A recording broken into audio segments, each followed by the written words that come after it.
नमस्कार दोस्तों आज हम बात करेंगे ईपीएस 95 मिनिमम पेंशन को लेकर। हालांकि दोस्तों इस पे बहुत सारी चर्चाएं की गई। अब चर्चा करने का समय तो बीत चुका है, फिर भी दोस्तों बहुत सारे एक्सपर्ट कमांडर अशोक राव साहब ने भी ईपीएस 95 पेंशन भोगियों से अगर सरकार खेलेगी तो इसका खमियाजा जो है सरकार को भुगतना पड़ेगा। हालांकि जो ऐसा देखने में आ रहा है, बहुत सारे एक्सपर्टों का यह मानना है कि सरकार ईपीएस 95 पेंशन भोगियों के साथ जो है खेल रही है।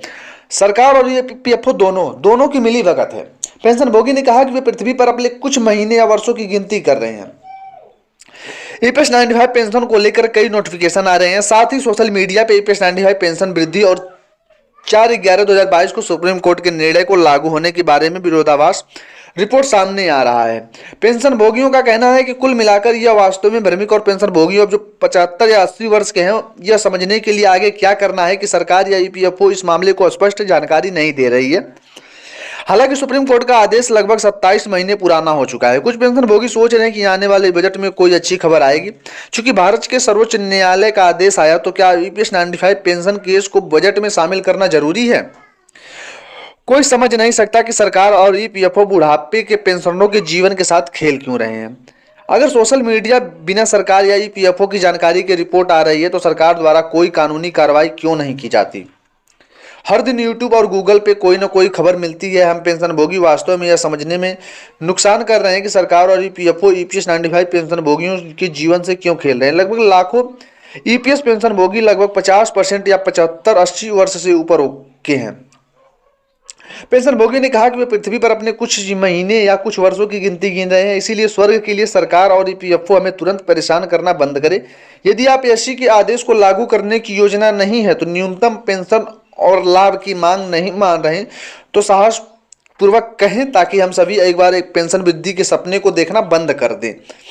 ये दोस्तों पेंशनरों का कहना था। पेंशनरों का कहना जायज भी है। जिस प्रकार से सरकार ने अभी तक उन लोगों को भ्रमित करके रखा है, सरकार ने अभी तक अब कोई अपना रुख स्पष्ट नहीं किया और धीरे धीरे ये आज एक लंबा अरसा बीत चुका है। सरकार 2 बार जो है केंद्र में आ चुकी है।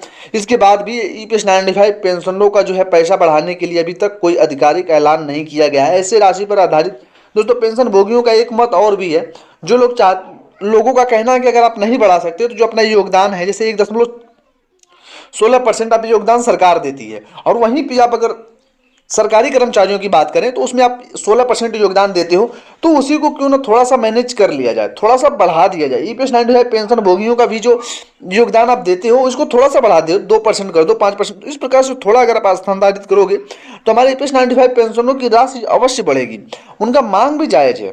आप उनके पैसे अगर लिए हैं तो अच्छी जगह अच्छे कामों में लगाइए। ईपीएस 95 पेंशनरों के अच्छे कामों को गिनिए। ईपीएस 95 की सेहत को ठीक कैसे किया जाए, इसको लेकर कई सुझाव सामने आए हैं। पेंशन आंदोलन से जुड़े रामकृष्ण पिल्लई ने ईपीएस को मजबूत करने के लिए सुझाव दिया है। ईपीएस 95 पेंशन और हायर पेंशन का मामला इतना तूल पकड़ चुका है कि हर किसी नजर इसी पर टिकी हुई है।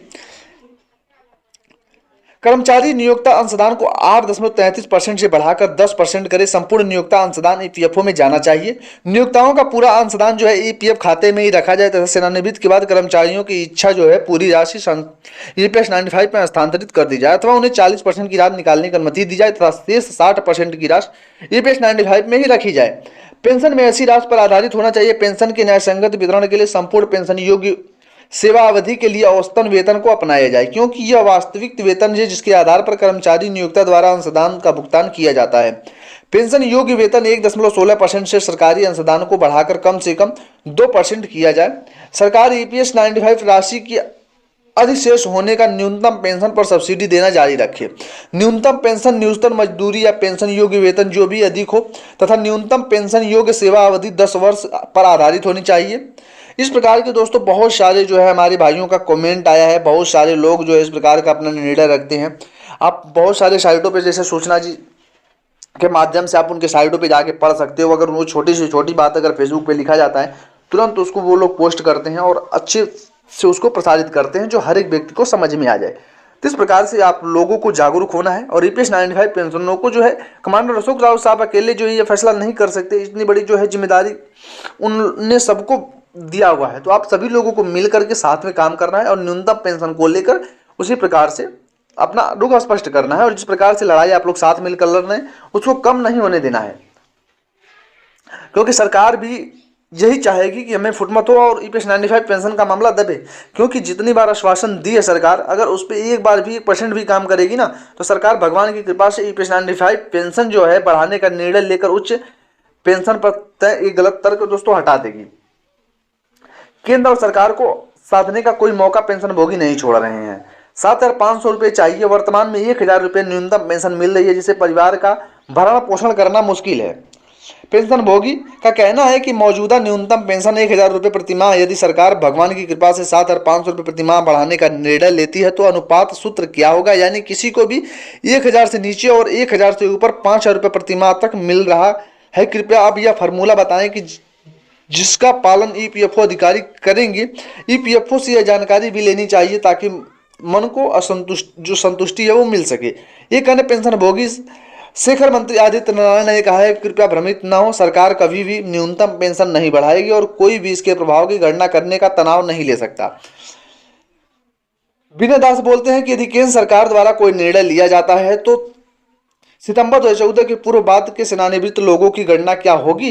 दूसरी ओर एक पेंशन भोगियों ने कहा कि यह गिनती एनएससी के नेताओं के अर्थ आधार पर उच्च पेंशन के लिए तर्क देते हैं, जो मौजूदा नियमों में स्वीकृत लेखांकन सिद्धांतों के अनुरूप नहीं है। उदाहरण के लिए पेंशन फंड से आने जाने के आधार पर न्यूनतम पेंशन में वृद्धि है। जानते हुए कि कुल ईपीएस 95 सदस्य केवल 3% हैं या तो पेंशन भोगी हैं और